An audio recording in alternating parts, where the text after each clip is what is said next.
machines now. The AVM2 is design-wise a lot closer to the AVM1 than it should be. What I'm trying to say is it's also fucked. They fixed a couple of things, so we actually only have one constant pool now, and functions and methods are actually defined in the file format. It's interesting because the ABC format that they use is a complete file format that goes into this one tag type. It looks a little bit like the Java class file format, actually. Stack tracing for AVM2 isn't there yet. The aim is to have the higher level verification that I was just talking about being a unified layer over both virtual machines, so you don't have to care about that. There is an interesting tidbit about the specification for ABC. Someone who wrote the specification actually wasn't so stupid, because that person said, well, all the length fields we have in a specification are 30-bit, not 32. Why is that smart? Because if you have one good spec designer, like this guy, he can actually prevent all your bad coders from having integer overflows. Because if you add two 30-bit integers, you still don't overflow your integer. Of course, if you multiply them, then game is over. So that was actually really smart. The interesting thing is, if you look into Tamarind, which is the open source implementation of AVM2, which apparently, according to Adobe, is essentially what AVM2 state-of-the-art is.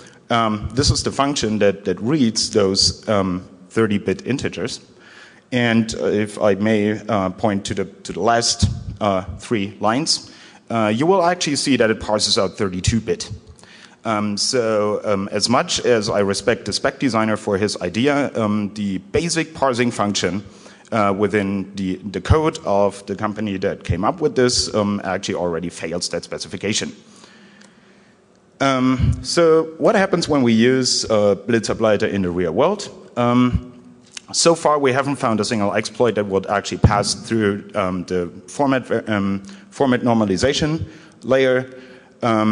As I said in the demo, most exploits actually don't even bother to set the length fields correctly, which speaks volumes of the Adobe parser, because that actually doesn't care about the length fields too much. And they are all caught by the format verification and normalization. Recent exploits, as I mentioned, have been caught by the code. We have been eating our own dog food as you should, and we're so far happy with it. So YouPorn works, YouTube works, so do many other sites. Just in case that we severely fucked up something in the code, you can turn off individual tag handlers in a configuration file, which then says that this tag is verbatim copied over as a byte array instead of parsed and normalized. Flash files that have code obfuscation, they usually use jumps into instructions and all that stuff that I was mentioning before. They get rejected, obviously, because the code is not well formed. That affects a couple of sites like Hulu.com, which tries to prevent people outside of the United States to use their service. Many third-party Flash generators emit invalid Flash files.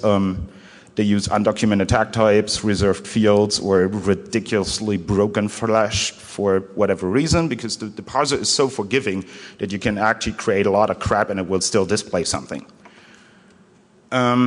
So that is one of the bigger issues that we have is compatibility. So we want to make sure that the user experience is still acceptable, so not too many things get rejected. For that, we actually need the feedback of the community that hopefully uses it, like all 3 people of them.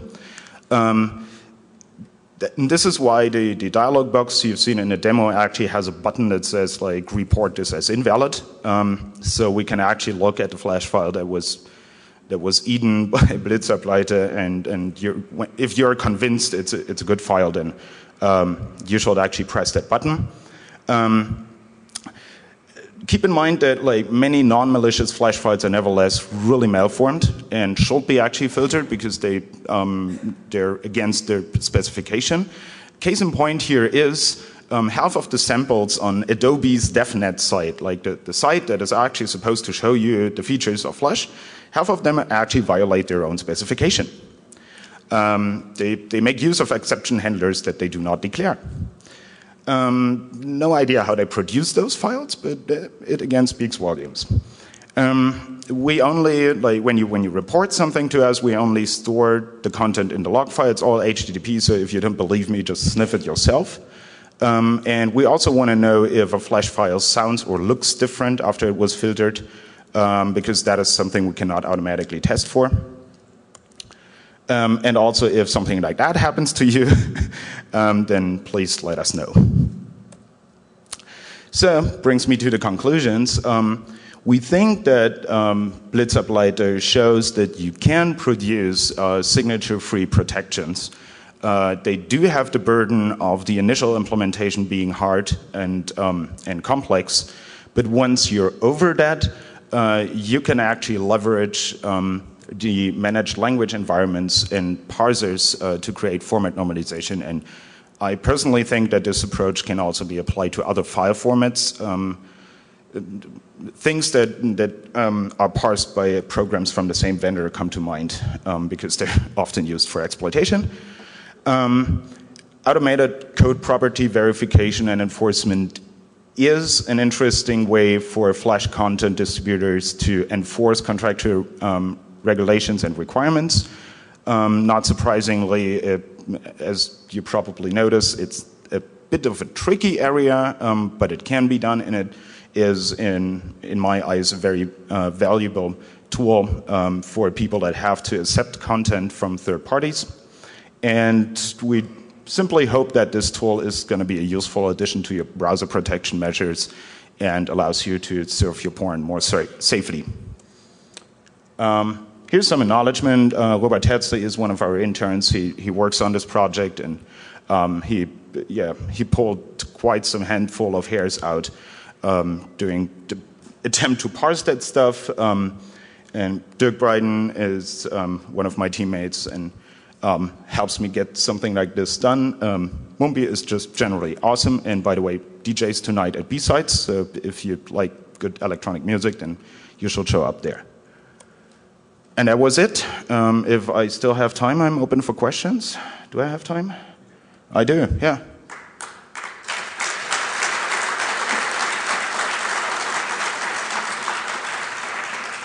And I'm sorry that you missed Dino's talk. So anyone, any questions? I don't even...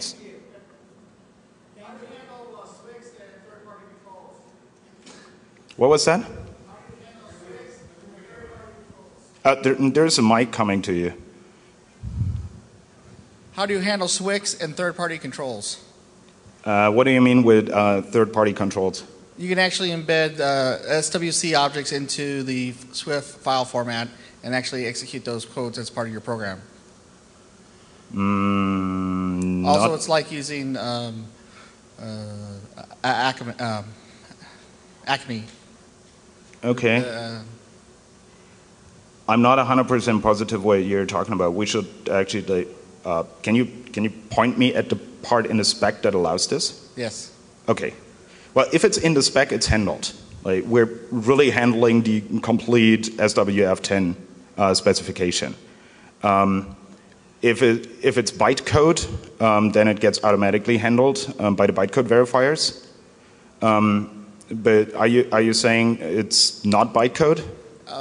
Like Pixel Bender is also a plugin that is in Flash. There's also a SWIC, third-party compiled codes. Yeah, but it's still compiled code. Yeah, it was from C to bytecode converted. Yeah, but it's still AVM code then. You can run AVM1 inside of AVM3. Well, we don't have an AVM3 to begin with. Or, sorry, AVM2. Well, this is interesting. So we do handle those cases although Adobe actually says it's impossible that you can run both virtual machines at the same time. Right. But I have seen cases that this works, so we actually don't. So the Flash player actually makes a decision which virtual machine to instantiate based on the file attributes tag when loading the Swift file. It runs on the assumption that you're actually only having one virtual machine at the time, and we're not sharing that assumption. Like if you have AVM1 and AVM2 code, we will actually verify both. This came off the Alchemy research from their site, Alchemy? Mm-hmm. Okay. Which was using the Swix and the Pixel Bender. Well, if in doubt, then just try it out and let us know if it just explodes in your face or does what it's supposed to do. Okay. That's the whole point of releasing that tool as a browser add-on. Is like there's so many weirdnesses in the Flash world that we can't possibly know about all of them. So that's why we're asking other people to try this. Any other questions?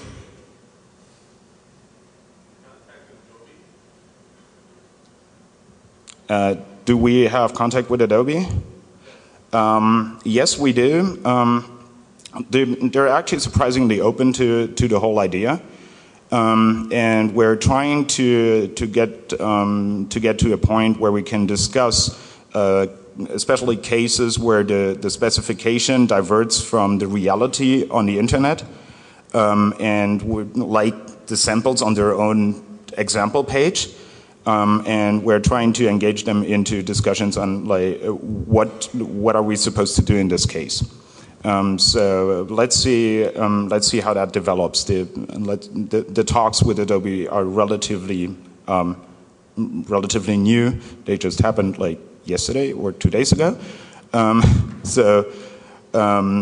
Let's see if they actually like put the actions where the talk is right now. But I'm relatively positive that we can at least engage them into specification side discussions.